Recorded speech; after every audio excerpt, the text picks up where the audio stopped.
Hey, everybody, welcome to From Struggle to Strength, where we explore personal journeys of resilience and transformation. I'm your host, Rob Cooper. As a veteran and someone who continues to navigate my own personal development, I've learned the importance of sharing the stories and the power of the recovery community. In each episode, I will be sitting down with inspiring guests who have faced their own battles only to emerge stronger. We'll dive deep into conversations about the struggles we face, the steps we take in recovery, how we can ultimately find strength in our most challenging moments. My own journey from military service to personal crisis and eventually to founding Zero Hour Life Center has taught me that nobody should have to face their darkest hours alone. This podcast is a platform for voices that uplift, experiences that empower, and stories that resonate with all of us. Join us as we listen, learn, and grow together from struggle to strength. You're not alone in your journey, and each story shared here is a reminder of that enduring truth. Without further ado, welcome to this edition of the Struggle to Strength podcast. Hey, welcome to another episode of Struggle to Strength. I'm Rob Cooper. You know who I am. I have a special guest on here today. I have Dr. I'm not going to say his last name. I'm going to say his first name, Dr. Brian, and he can tell you the rest. His last Licuanan. Licuanan. That's it.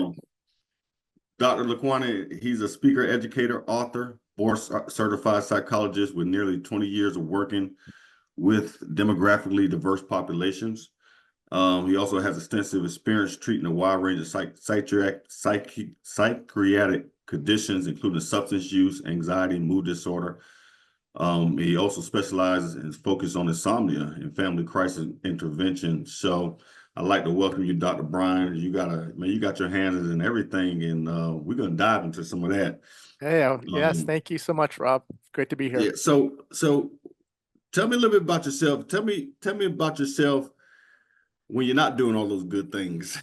I'm doing all those good things. Okay. Who is Dr. Brian? Dr. Brian, when I'm not doing those kind of things and work stuff, well, I'm a family man, right? I've been married for 18 years and a lovely wife and have two wonderful children, a daughter that's 16 years old and a son that's 10 years old. And, my wife and I work full time and trying to support our kids. So, and I have local family that we stay connected with. So that's first and foremost my priority and what's most important to me. Other than that, I enjoy lots of activities. I've been an athlete all my life. And so competitive sports, karate growing up, competitive karate to competitive tennis, and transitioning to, of course, all kinds of different intramural sports in college and being involved in activities. And then currently competing in Brazilian Jiu-Jitsu. And so, gratefully, my wife and two kids also train. And so it's been a really bonding moment. Any time to bond is great. So that's a little bit about me. I enjoy eating out. I like all kinds of food. Street tacos are one of my favorites. Real hardcore food in that way, but all kinds of different cultural foods is another thing that I enjoy doing as well, and just creating new memories from fairs to little mini vacations to bigger vacations, enjoying life. Yeah, good. So this podcast is From Struggle to Strength. And what we do, Dr. Brian, is I want to highlight the struggle, and then right now you doing all the great things that you doing, you're in the strength mode, and then what you do in your professional life helps people get out of the struggle. Okay. So I want to have you ever been in a struggle, and if it's physical, mentally, or whatever, and what did you do to get out of that? And because you weren't always Dr. Brian, and you was all so. And I call this the strength mode. Everything that you're doing right now, you're in that strength mode. So, because there's some people that look at this, and me, myself, I run a recovery community organization. So a lot of my population are people that are still in active use or in early recovery or in long-term recovery. And sometimes they battle mental illness too. So can you highlight some of the struggle that you've been through and what you did to get out of it, and provide some light to someone that may stumble on this and may be at that struggle point? Yeah. A great platform, by the way, Rob, that you're providing. And with recovery and addiction and so forth. So I think it's really great messages you're spreading out there, and I really feel honored of you looking at me as someone who can contribute to your listeners in the community. So thank you for that up front. Um, yeah, mental health. Nothing, definitely one of my biggest struggles that I discuss and where I feel like I can communicate with people is sort of this directionless and navigationless a journey that I was in, especially in my late teens, throughout my 20s. Um, didn't quite know what I wanted to do in life. I was just roaming around in college and taking units and not really realizing why I was taking the units and where my direction was.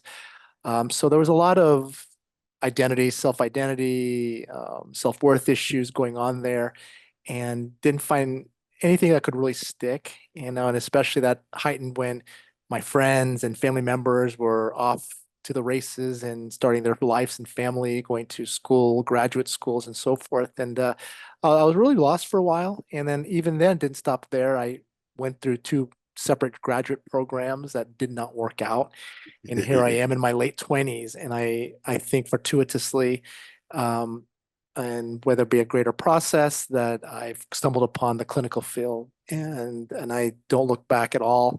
And I do believe that was part of my journey to get to where I am in terms of developing that resilience and that stronghold. And I do believe I have embarked upon my life's purpose and what I'm supposed to be doing in this field of being of service to others, especially on the mental health arena, where it is in line with my skills, my abilities, my values.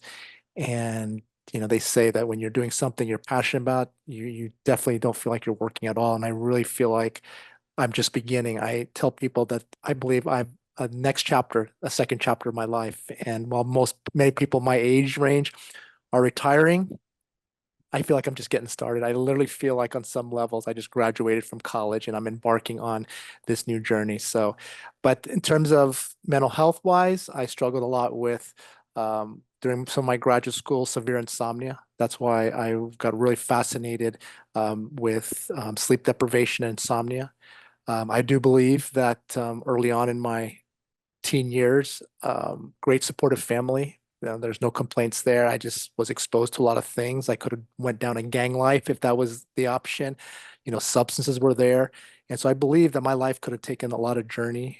Family members and relatives and friends who definitely struggle on some level, whether it be a mental health issue, maybe some substance abuse issue. So definitely, I don't think anyone can ever say these days, especially, that they don't know of anyone, and usually in an intimate circle of a family or relative that struggles on some level with some type of mental health or substance abuse issue. So that just kind of gives you the Yeah, encapsulates general idea of that struggle. But so a lot of it was this self-worth, self-identity, and making good judgments. So I'm really grateful for where I am today. yeah, I like that, Dr. Brian. And right now where I'm at, we just opened a respite house, and Nice. it's a 3 to 14 day stay, Yep. and we are getting people here. We have some type of recovery, and then we're working on to get them on the treatment or whatever it looks like for them. And we did this because I saw a disconnect out there. And I'm looking at your title of your book, Mm. how to get your love, how to get your resistant loved one into treatment. Yes. I saw that out in the community. I got the phone calls where the parents or the loved ones saying, "Hey, my son or daughter needs help," and Mhm. then we start working to try to get them in treatment. And sometimes it's not a streamlined process, and I have to say, "Come back tomorrow," and 80% of the time they don't come back. So I said, "Okay, I need to figure this out." So at least at the respite house, they can come here and give us enough time to work with them. So, what made you write Yeah. that book, How to Get Your Resistant Loved One in Treatment? Because I've been trying to find that, and I'm glad I'm glad Steve stumbled upon you and I got that. I want to hear more about that. Yeah, Please. yeah. Well, let me set up how I came to writing that book, a little bit of what I do. Of course, I have worked in recovery for over 13 years for male and female adults struggling with substance use disorders and significant psychiatric conditions. Actually, before that, in college, I also worked as a child care counselor for a residential facility for adolescents, 12 to 17, 18 years old, who were severely emotionally and physically abused. And so that was actually the beginning of the mental health arena. And I believe that experience was one of the major reasons why I drew back to it when I was navigating through all these other um, journeys and so forth. So it planted that seed of my impact on a clinical level.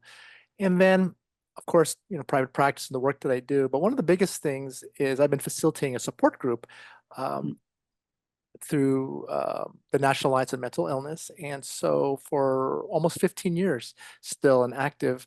And a lot of these family members had come to this groups because they were very desperate. They have a Mhm. loved one who was either homeless, they were in jail, they were maybe going through a psychotic episode, they were have a substance abuse issue and don't think they had a problem. And so these families were in pretty significant crisis to the point where if their loved one doesn't get help sooner or later, something tragic is going to happen. That person can lose their life, they can take someone's life, they can end up in jail, homeless, or something really bad can happen.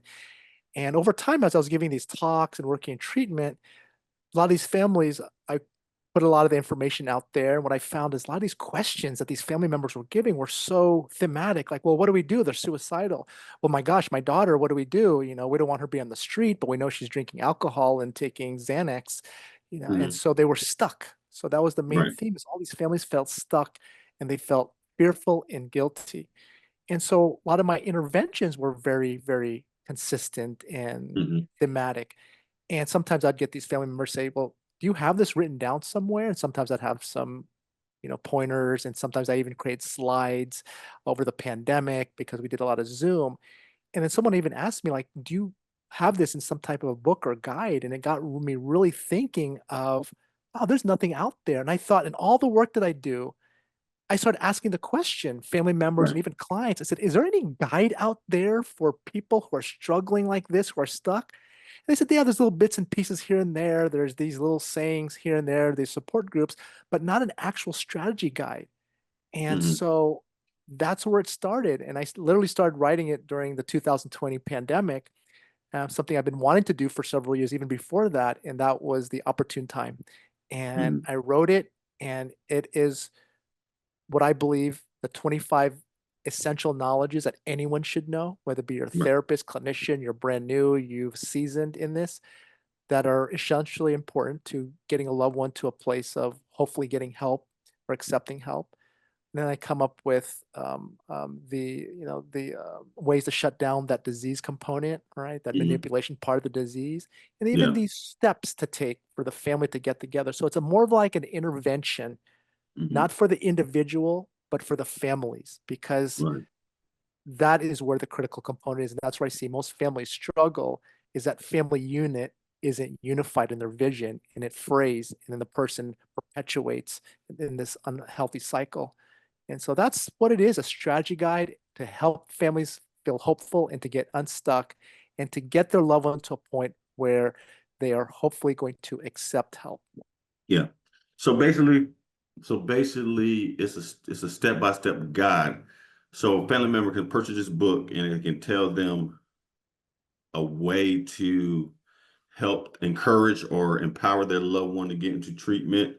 Um, if I'm on the right track. So give me an example of what's Okay, in the give you an book. example. So a lot of what my book also is aimed at is there's a lot of clarification, a lot of Mhm. messages out there that are well intended. It's just that some of these family members misinterpret it. So the common one we talk about is tough love. Tough Mhm. love comes from a meaningful, loving place. It's when families say, hey, this is our boundary, we're done. What happens, I get a lot of family members that come to me in these groups and they say, well, no, we're tough love. And tough love to them means, boom, cut them off. We're done with you. Get Mhm. better. But other than that, we're done. And as you can imagine, someone who's severely depressed, helpless, hopeless, homeless, maybe Right. psychotic, that is language that will lean them towards giving up.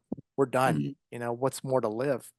Okay. And so I clarify tough love with what I call assertive love. Assertive love means that there's still boundaries, but we can still maintain relationship and come from a good, loving place. For example, it says, hey, we're going to love and care about you. We're here for you.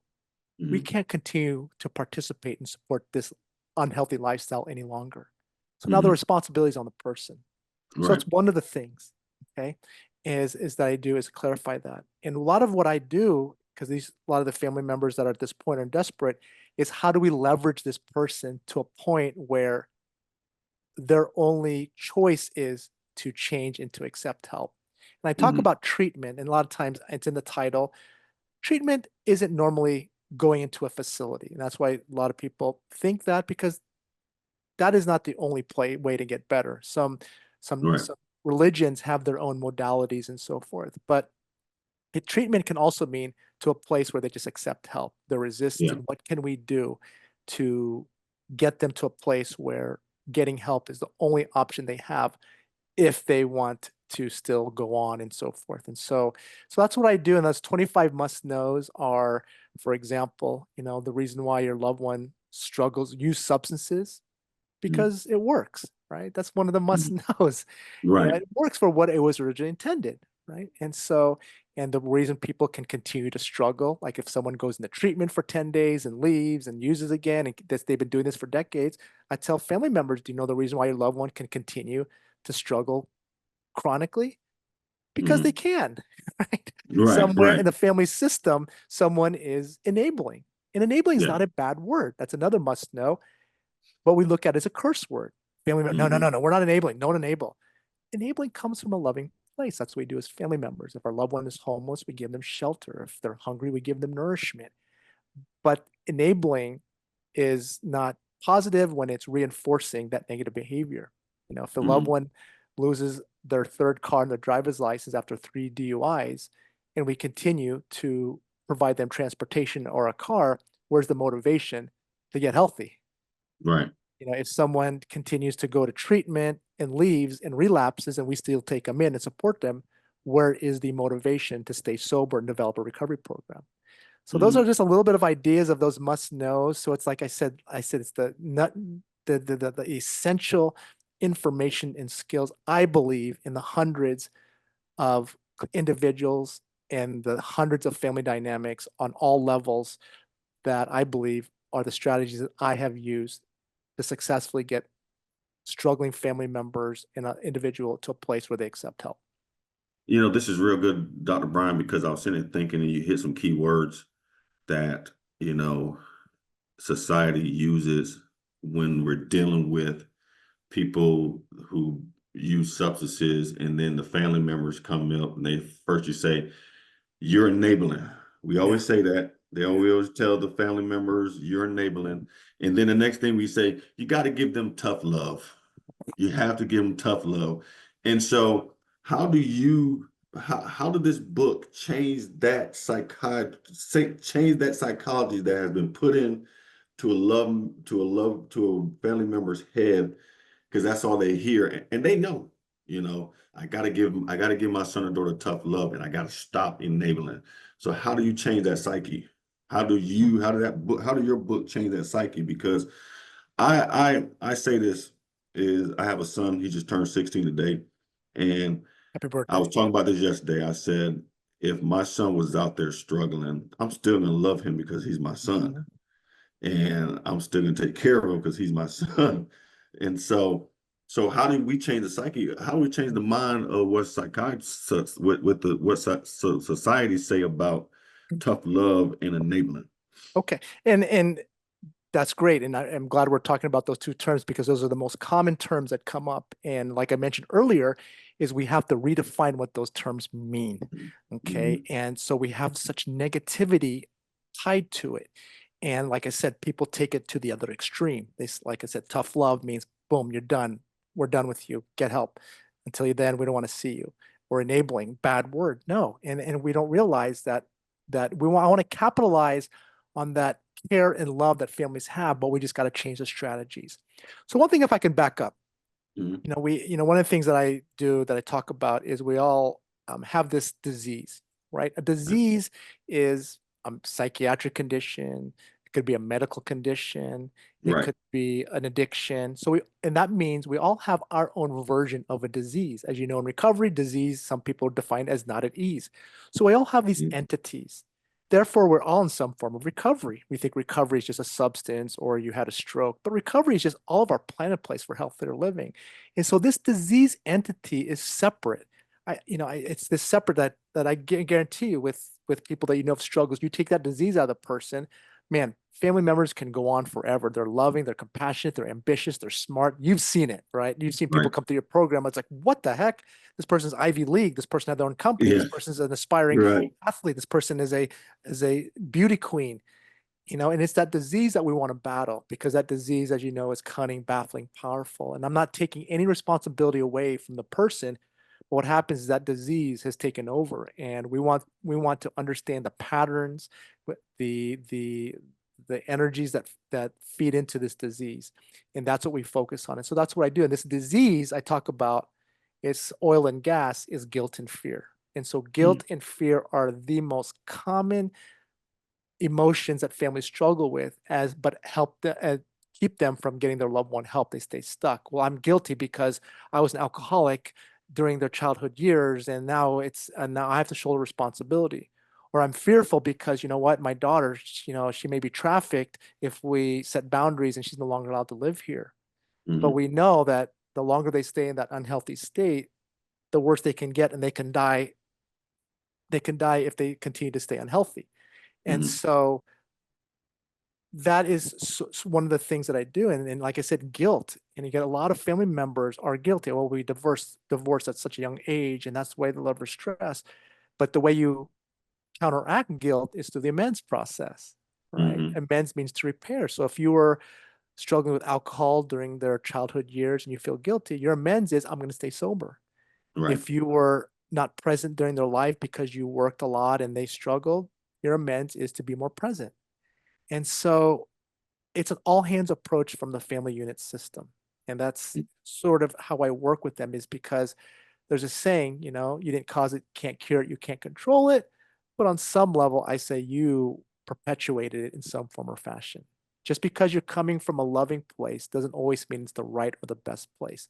And so that's what I do. That's where the family intervention takes place, Right. is that you have to help them create a unified vision and also take care of their own healing. Because if they're not well and we focus on the person who's struggling and they got to do all the work, that system will fracture very quickly.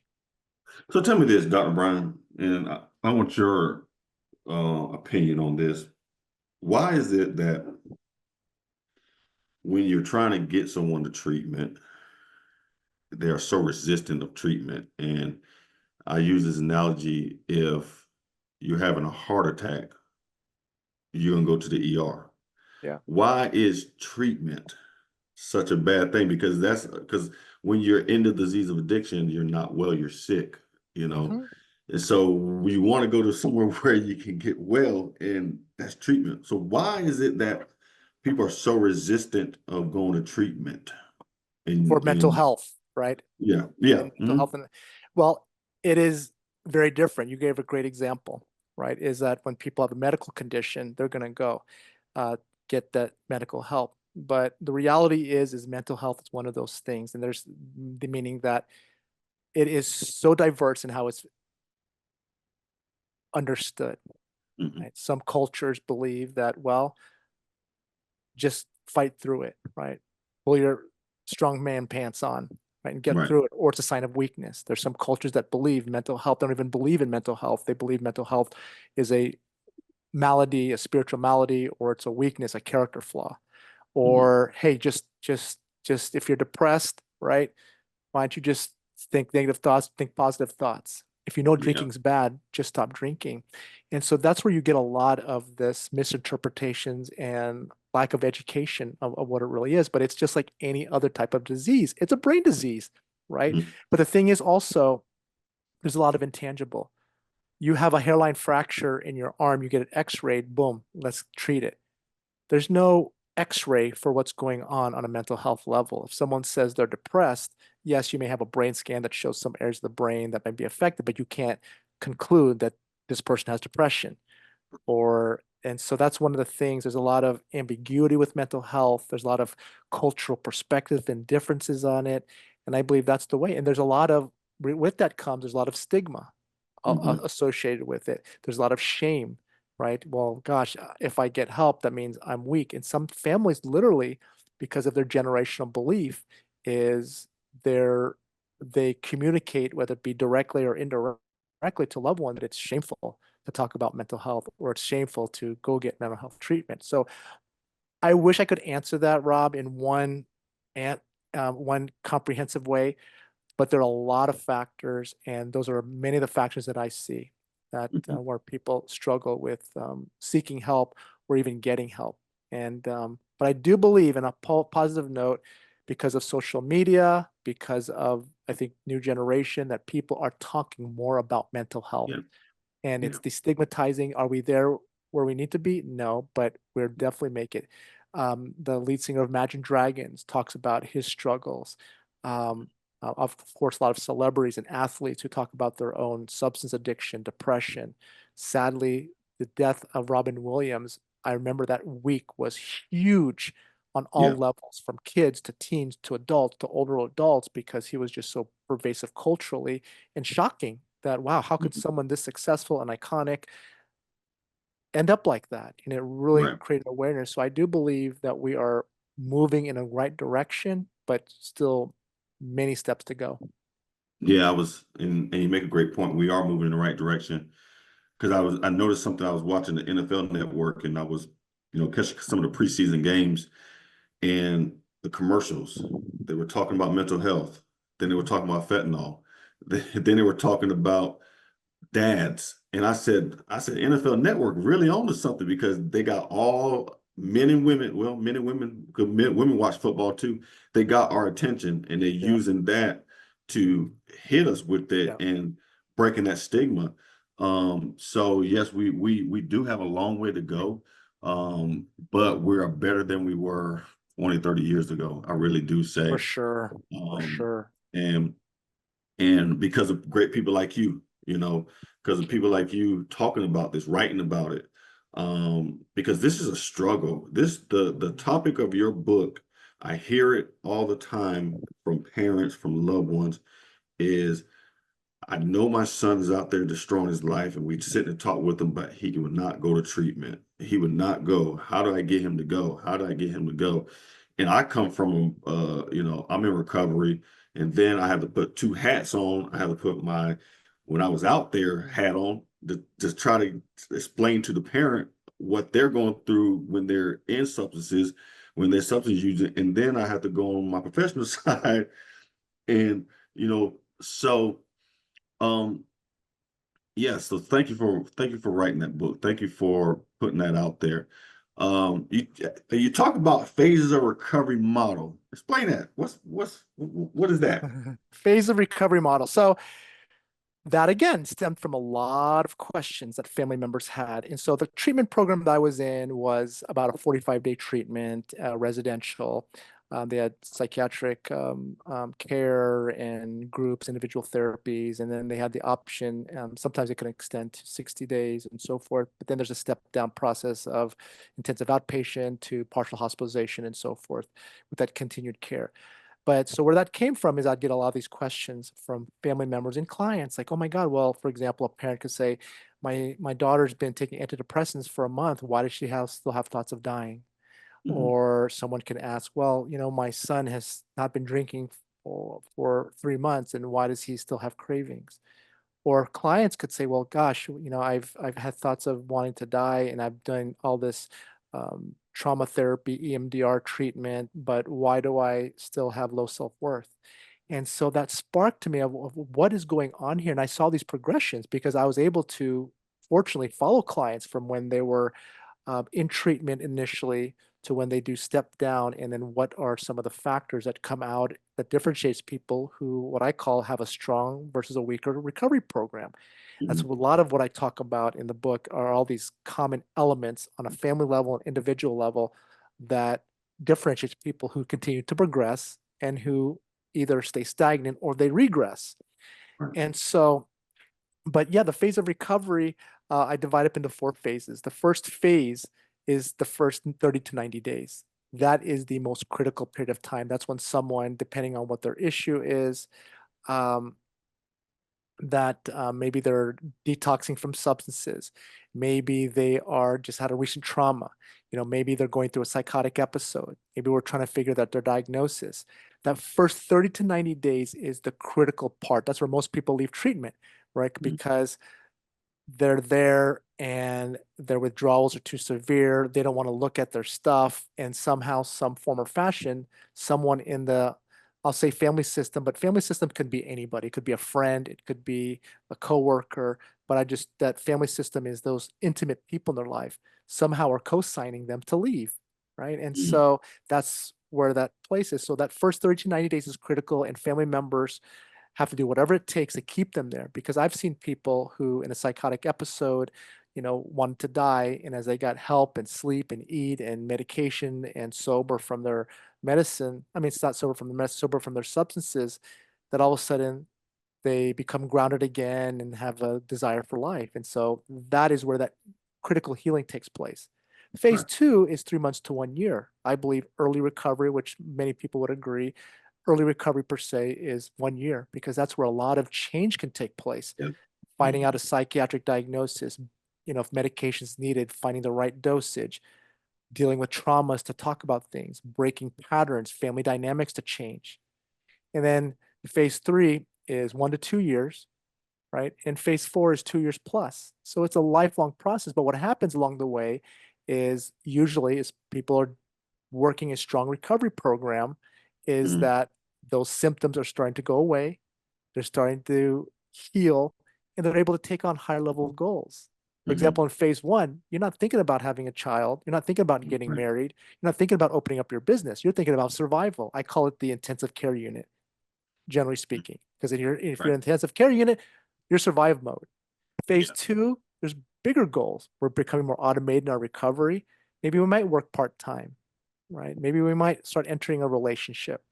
Phase three, we take higher level of goals. And so those 4 phases are what helps individuals who are struggling in recovery and family members kind of look at what this pattern is and what are the normal things to expect, whether it be, I call it the difference between a relapse and a lapse. Mm, If they start being anxious 6 months down the road, they have cravings 8 months of using their drug of choice 8 months from now. And so it sort of normalizes what this process looks like and kind of dispels any fears and any misconceptions that people have about the recovery process. I like that. I like the different phases of the recovery model, and how can one be so successful and get through all 4 phases? Or is it just you're just saying, okay, this is just phase one, this is just phase two, this is phase three? Is it you want to go through all 4 of them to sustain recovery, have long-term Sure. recovery? Yeah. Because you are correct, and they need to know the difference between a lapse and a relapse. They need to learn the difference because I see family members when their loved one lapse and they may step back out there, use and wake up, say, "Oh, what I'm doing." Yep. Is when they get back home, it's all that they got to deal with. They already feel the shame and guilt that they messed Hmm. up. Sometimes the family members and the loved ones, because they're walking on eggshells of how we were Yeah. in the addiction, and they just come so hard, Yeah. you know, Exactly. and and and they're doing it out of love, but they come so hard, and I seen it push people further out there, Yeah. out Exactly. there. Um, so is it a streamlined process through the phases, or is it you want them to go through all the 4 phases, or how can one be successful in the four Well, there's phases? there there's nothing. There's everybody's recovery program Yeah, is of course different. So there's nothing very very specific. Where initially my book was for is these were people in crisis. These people yeah, were at a point where something happens, and so going to formal treatment where they're going to be under supervision and maybe and most likely require some type of medications to mitigate their symptoms, withdrawal symptoms is needed. However, my book can be used for people that are not at a crisis point but are still struggling because of these components. that are essential in a good, strong recovery program. Or even people when they're done with treatment, what are the common attributes that are very, very consistent in people who continue to strive? For example, things like fellowship is critically important, Mm, on it, maintaining honesty, being open to direction, mhm. okay, and having purpose, which comes in the form of spirituality, which is purpose and value, and for some people, a higher power. So I talk about these very, very common, distinct elements that I have seen between those people who progress. Progress means just they're moving in the direction that they want to, Yeah. and people who stay stuck or regress. And so no, it's not a dictated um, process because the elements may change over time. Some people may be married and have kids. Some people may be in graduate school, or maybe they're go back to work. So everyone's recovery program looks different, but usually upfront in phase one, things like structure, Mm, routine, accountability, which I'm assuming you offer at your place, right? They're not yeah. waking up just saying, "Oh, just wake up whenever." No, there's structure to your day. You're up at 7, you take your Right. meds, you have breakfast, you have groups, and then you have whatever, you go to meetings later on. And so it's very, very, that's what that 30 to 90 days does, is it starts to get them not only healing and getting clear, but they're implementing a new lifestyle, one with new structure, routine, having accountability in place. And so, um, but yeah, I mean, and remember, family members that are intimately involved are part of that recovery process too. Yeah. And Mhm. so is like, for example, I like to use this analogy of a rowboat, right? So you have 4 people in a rowboat. The most success you will be is when everyone's working equally hard. Doesn't mean everyone's equally talented, equal have that much stamina and strength. But on that rowboat of 4, no matter what has happened, if you're still invested, you have to assume 25% responsibility of whatever happened, and you have to work 100% on that 25% because everyone's contributed in some form or fashion. If you were overly loving and enabled the person, then that's your 25% you have to work on. Of course, the Mhm. person who's struggling to whatever get healthy. So everyone has a role, and that's where I see people be most successful, is when that intimate unit is also growing and changing. There's a saying too, and the reason why I like that time frame is the harder you work at something, the harder it is to give it up. And I do believe there's Mhm. a correlation between time. There's a difference between someone being 3 days sober and 3 months sober, 3 months Right. sober versus 3 years sober, because you've Mhm. worked to get there and it's hard to give it up. And so I do believe there's a correlation with time. Not only are they getting healthier and stabilizing, but they're putting in the work and they're less likely to give something up if they worked hard to get there. I think too, Dr. Brian, and this is my own personal opinion. I think just saying, I go for 30 days and you know, you're gonna put your 30-day program and then we're gonna discharge you and here's a paper. I want you to go to you have an option to go to outpatient if you have insurance to go. But I think that because you said that first year, and I think about that first year is crucial. And Mm. some of these longer programs where you're in the program and they transition you out of the program and helping you work and transition you to, you know, their sober living or their housing and transition you to your own housing. Because that first year, you're still in that structured environment. You still, learning independence. You're learning how to stand on your own 2 feet. You're in a community of people, like-minded people. So you're building your own network. Um, and then eventually you're going to have the skills and you're going to feel confident and have purpose to go Mhm. out there and live on your own. Exactly. And so, because 30 days just don't cut it. Yeah, no, no. it's, And it's, it go ahead.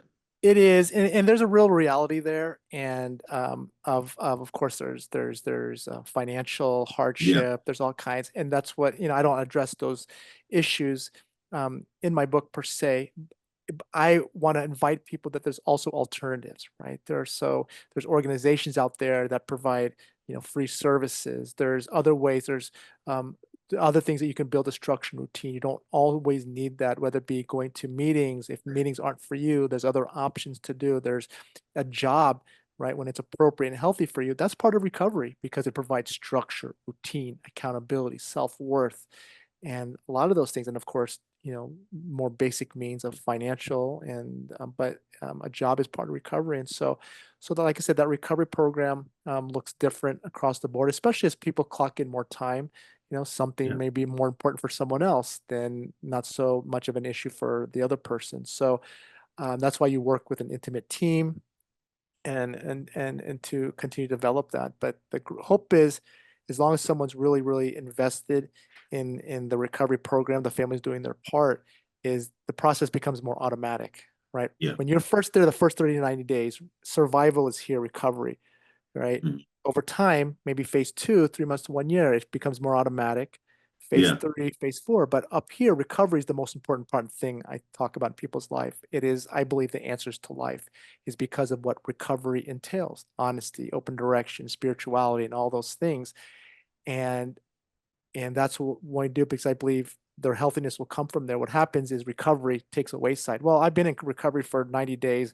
I'm done. I'm going to get back to my job. And no, it's the most important thing in your life, because without recovery, you can't be your healthiest self as a parent, as a sibling, as a friend, a partner, spouse, an employee, and so forth. So I believe recovery is for all of us the most important facet of our life because of what is included in there.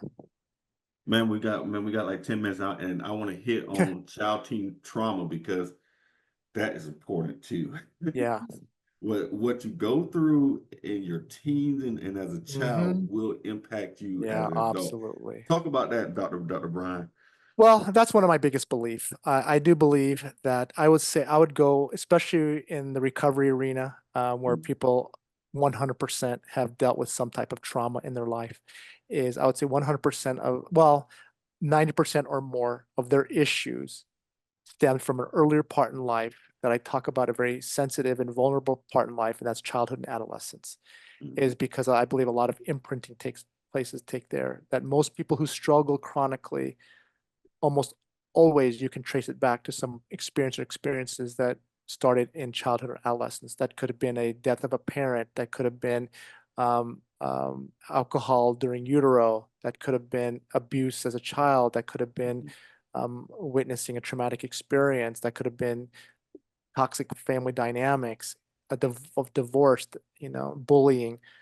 I do believe that. And what happens is those become unresolved issues, and substances and are just sophisticated ways to kind of not deal with those things. And so, yes, childhood, adolescence, that's why it's important. Trauma treatment, validating, whether it be inner child work, whether it be um, other type of trauma work. But yes, childhood, adolescence is critically important. And so to recognize, and so absolutely, it's critically important to explore that and to heal from those past experiences. And a lot of people just stay stuck because Yeah. you know they just want that pain to stop, and they find other ways to find that pain to stop. Mm. Yeah, that's, you know, you're right about that. And I tell our clients, I tell people that we work with that, you have to find where the root cause is. Where is it? And you are correct. It always something in the childhood, Mhm. something in when they were a child or teen that is making them now it's coming, it's always been there, but now it's to the surface and now it's stemming and now it's causing all this chaos and substance use and um Dr. Brown, I could talk to you for for hours Yeah, because you say stuff and then I think about something else, and yeah, I got to bring you back because I'm sure. not I would done. love to I'm come not done back. talking. Is the book out or is it coming out or The book is definitely out since May 1st of this year. It's available on Amazon and Barnes and Nobles, but Amazon would be the best way. It's and on Kindle and paperback form. And but yeah, definitely available. It can get delivered I, within 24 hours, or if not, just lightly over that if you order it through Amazon, if you have Prime. But yeah, it's out there, and yeah, pick it up, and hopefully you can find some useful knowledge. look now, my people, this is a very important book. I heard you, I heard you, I heard you, and now you have somebody here that's talking to you that researched and wrote a book about this. So you go out there, you purchase this book, and it's a good family read for the family. It's a good for family members. They can read this. They can get some eye-opening suggestions. of how to deal with a loved one that needs to go to treatment or resistant to treatment. So where can they find you, Dr. Brian? You on any social platforms, Yeah, anything? yeah. Where can they find you? Well, I'm assuming you're going to put the spelling here, but it's my website is drbrianlicuanan.com, and there it has an excerpt of my book. You can purchase my book through an Amazon link from there. I also have my various media websites, like this podcast will be on there. A little bit know about there's some childhood trauma podcasts that I've been on as well as shame, dealing with shame, and all kinds of different other content that I've been on. Instagram, Dr. Licuanan, at Dr. Licuanan, TikTok at Dr. Licuanan, and at YouTube as well at Dr. Brian Licuanan as well. So that's some of the few ways to get in touch with me or reach out or find a little bit more. Yeah. So y'all, hey, it was an honor. Like I said, Dr. Brian Licuanan, I got it. Yeah, you got it. Licuanan, speaker, educator, author, board certified psychologist with nearly 20 years of working in the field of mental health and substance use. So Dr. Brian, it was an honor. I thank you for letting me ask you questions, and I learned a lot from you. I learned a lot, and I know our Thank audience you. out there would get a lot from you. Y'all get that book. I'm holding it to you. And I want it, once you purchase it, I want you to hit me, drop me some comments and tell me what you learned, what you got out of the book. It's a great read. How to Get Your Resistant Loved One into Treatment, a step-by-step plan for mental health and addiction crisis. So thank you for writing it, Dr. Brown, and thank you for being on here. Thank you. Thank you so much.